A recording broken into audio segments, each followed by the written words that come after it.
امروز برای شما حقوق زن در اسلام تشریح میکنم. شما چادرکایتان رقم خالصیمین خوب شخ بسته کنین، در پیش تلویزیون بشینین، چای هم نخورین، غیبت هم نکنین، قسام نگوین، ای چیزه. امی برنامه مرا بسیار کوتاه است، را خوب گوش کنین، به خاطر از اینکه شما باید بفهمین در این دینی که همه زندگیتان بهش سپردین، امی حق و حقوق شما در این دنیا چیست، در اون دنیا خب از اون نیست. در این دنیا چی حق و حقوق داری؟ شما سعی کنین یک زن بیچاره که در افغانستان در اون اطرافات تولد میشه، بسیاری وقتا در یک قلا تولد میشه، یک دختر در اون قلا کلان میشه، از اون قلا شوی میتنش در اون قلای دیگه میره، در اون قلای دیگه تا مردن زندگی میکنه، از چهار دیواریش بیرون نمیشه تا روزی که مردهش برای قبرستان میبرن. چی یک زندگیه؟ آیا زنها واقعا در کشورهای اسلامی حقوق دارن؟ یگان شما میگه نه، مادر ما خواه حق داشت، ما از دید اسلام میگم، از دید قرآن، پدر تو آدم خوبه یا تو آدم خوب هستی حق دادی، آفرین، اما تو مسلمان خراب هستی که حق دادی. ما را از دین مقدس اسلام میخوایم تشریح کنم، چون در دین مقدس اسلام ما میگیم که زنها حقوق شایسته دارن. برای از اینکه را بفهمیم، بینی حجت الاسلام و المسلمین ایاز نیازی افغانستان هیچ قوانین نمیتواند خلاف اصول، قوانین و احکام شریعت اسلامی باشد. آقا میگه که هیچ قانون در اسلام نمیتونه که مغایرت داشته باشه با قوانین اسلامی، با شریعت اسلام، یعنی قوانین اسلام. چرا ایره میگه؟ به خاطر که در اون وقت یک قانون برآمده بودی از برنامه‌های سابق من، یک قانون پس شده بود در افغانستان که اگه یک مرد زن خود لط کنه 3 ماه باید قیدش برای و یا آقا من حیث یک مسلمان وظیفه داشت که بیایه بر علیه از قانون استاد شد و تمام مردم بخیزانه. میگه قانون نمیتونه که مغایرت با شریعت داشته باشه. حال شریعت خوش باشیم که اجازه نتیم یک مرد که زن خود لط کنه، حال خیره که در قانون برآمده که مرد زن خود لط نمیتونه،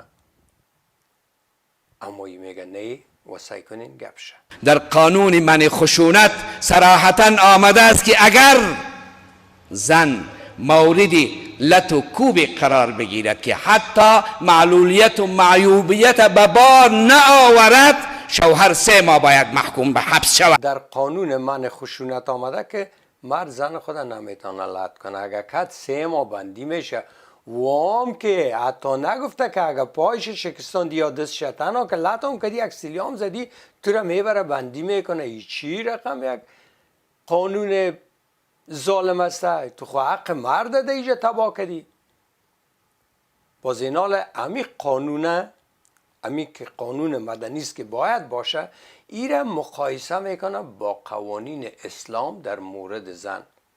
و این بسیار یک عالم رسیده است. شما سعی کنین نام خدایت یک تشریح خوب میکنه. اگه یک زن روش داشته باشه باید از اینمی بفهمه که حقش در اسلام چی هسته. بلی،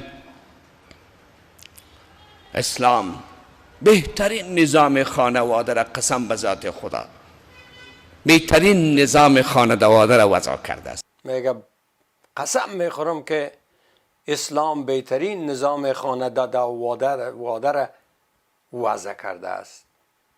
قسم هم میخوره. چقدر خوب. ما یک دین مقدس داریم، میره باید سپاس کنیم. خوب برادر، امی قانون را که وضع کرده ای چی هسته؟ درازترین سوره قرآن مشتمل به نظام خانواده است که سوره البقره است. سوره البقره که سوره دوم است و سوره درازترین قرآن میگه این مشتمل بر نظام خانواده است که خانواده چطور یک نظام داشته باشه. آفرین والا، چقدر خوبش. باز پیش میره.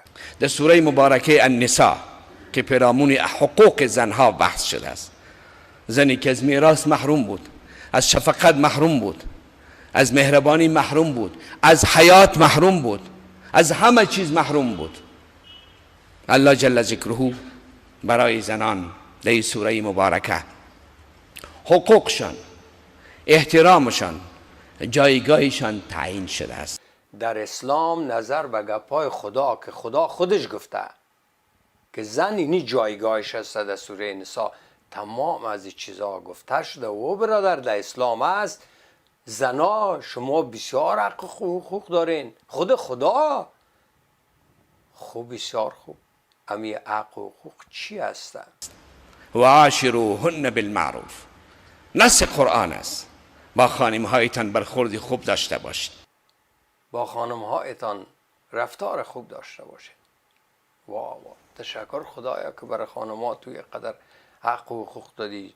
جان جور خدایا. از خدا نترسیدی که خدا در اینجا میگه او قانون کسایی که جور کردین، شما از خدا نترسیدین که آمدین که اگر مرد زن خود لط کرد 3 ماه بندی شه؟ تو زیاد میفهمی یا خدا؟ زنانی که شما اندیشه دارین از نشوز و سرکشی و بیفرمانیش در مقابل شما دست به بیفرمانی میزنن، شیرازه فامیل میخواهند که از هم بپاشن، زیر پای کنن. قرآن نگفته فوراً که چوب بگیر لطو کوب کنه فعیضوهن. میگه اگر زن شما حراز دارین که بر مقابل شما نافرمانی میکنن. نافرمانی یعنی به این معنا وقتی که میگی نافرمانی معناش که تو و زنت فرق دارین بسیار. توی نیستی، زنت اینی که نافرمانی کرد یعنی زیر دست شد. اگر ما تو را بگویم که نافرمانی اگر کدی ما جزا میتمد یا قار میشم سرت یا هر چیزه، نافرمانی نکن معناش است که ما فرمانده هستم و تو فرمانبر هستی. اگر زنتان بیگفتی تا نکرد، نافرمانی تا نکرد، تو میگی خانه بابت نرو و میایی که رفته، نافرمانی است. تو میگی نان نخو تا وقتی که من آمدیم، نان میخوره از گشنگی. زن میگی خانه اینه تو باشه، نافرمانی. هر چیزی را که با گفتت نکرد نافرمانی است. این حال در این صورت تو چی میکنی؟ من حیث مرد باید گذشت کنی یا بوی خیره یا همسان هستیم یا چی؟ حق مرد چی از دیسه؟ قرآن نگفته فوراً که چوب بگیر لطو کوب کنه فعیضوهن. میگه در این حالت که بگفتی تکت قرآن خود نگفته که فوراً چوب بگیر لط کو. نه، قرآن بسیار کتاب مقدسه. لوده چوب نگی لط نکو اول. یا نه وام یک چیز خواست اما اول تو لطش نکو. خو تو سعی کو خدا ما و شما را چی چالایی یاد داده. یعنی خدا سب جان جور بازم سعی کنین که خدا چی میگه. بسیار به خوبی به ایشان موعظه بکنین، پند و نصیحت. اما تو با آسانی برش بگو که او زن او روز نگفتم تا که خانه بابت نری دیگه نری که با خدا پایت مشکنانم. او زن او روز نگفتم که اینی کارا نکو. او زن ما گفته بودم تا که میایم خانه باید جارو باشه. او زن ما نگفته بودم از این. او زن اینه چی کردی؟ پند و نصیحت کردی. یک آدمی که پند میده یک آدمی که باید گوش کنه فرق داره. نه زن اینجاست، ما و تو مردا اینجاستیم. پند برش میدی، نصیحتش میکنی که نگو همی کارا را. خب باز اگر ده اون نشد مولوی صاحب باز چی کنیم؟ اگر با پند و نصیحت اصلاح نشدن، باز نامدن، واهجروهن فی المضاجع، با ایشان ترک هم بستری کنید. بستر خود دور کن، اتاق خود جدا بکن. چقدر فرمان الهی است. اگر با پند و نصیحت نشد باز دیگه از بستر دورش کن. دیگه ما قیتویش خون میشم، برو در اتاق دیگه اتاق تام تغییر بده. حالا اگر در این حالت هم نشد یگانش بسیار شق می باشه، مولوی صاحب بازور چی کنیم؟ در صورتی که به این مرحله اصلاح نشدن، به سرکشی خود، به نشوز خود، به طغیان خود ادامه میدهند، واضربوهن، بزنینشان. در صورتی که هنوزم به گفت تو نمیکنه، کارهای بد میکنه، کارهای بد هر چیزه، جارو گفتی بکن نکده، خانه بابش یک زن میتونی بگوی بابت نمیتونه در خانه ما بیایه، باید بابه خدا بگوی که تو نمیتونی خانه ما بیایی. بیادرش نمیتونه بیایه، مادرش میتونی بگویی که دیگه نبینی. برای تمام زندگی میتونی قیدش کنی. همون چیزی که مرد میگه زن باید بکنه. اینا لگه او نکد حالت سیوم چیز. واضربوهن، بزنینشان. واضربوهن، بزنش. بزنیشه، اما تو یک لط میکنیشه. والله قمزه میته که یک لط که تو با گفتی ما نمیکنی. بل خوب، بسیار خوب، ملا صاحب حال زدیمش، مگرم یک فد زیر زدن نموره. اما رسول اکرم صلی الله علیه و سلم این ضرب را تشریح کردن، ضربا غیر مبرح. او شکر، ایره خدا نگفته در این آیت که چی رقمی بزنیشه، اما باز رسول الله از خدا که هوشیارتر بوده، او ایره تشریح کرده. آفرین رسول الله، شکر که تو بودی از خدا که هوشیارتر که تو ایره گفته بودی به ما. خود چطور بزنیمش این حال مولوی صاحب؟ ضربی که باعثی شکستاندن استخوانی از او نشه. او تو بزنش که استخوانش نشکنه. یعنی میتونی زنت بزنی. باز رسول الله گفته که بیادر مگه تو نزن که استخوانایش بشکنه، موقع بزن که استخوانش نشکنه، اما استخوانایش نشکنه که باز اگه استخوانایش شکست خو میمره. او کار نکن، اما تو تسمه کاریش کو، رابر کاریش کو.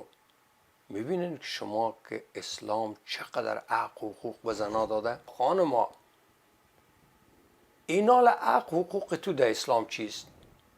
در این دنیا حق و حقوق تیست که با گفت شوید کنی. اگر نکدی در اونو گوشه دیگه مندازن تا بایتی رو بفهمی که تو حق داری که او انداخته شوی، حق داری که نصیحت شوی و حق داری که لط بخوری. و اینا را کی گفته؟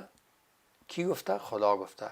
چرا مولای صاحب خدایی را گفته؟ خالق است، همه پرزجات ما و خودت او ساخته است، او صانع است، او خالق است. الا یعلم من خلق و هو اللطیف الخبیر. او خالقه، او ما را خلق کرده، کل چیز ما را او میفهمه. او میفهمه چی به خیر و صلاح ما سوزن. قار نشو سر دین مقدس اسلام. خالقی پزده. این حال تو زن لوده خیستی که ما باید حق و حقوق داشته باشیم، باید دین مقدس اسلام سر تو عملی شوه.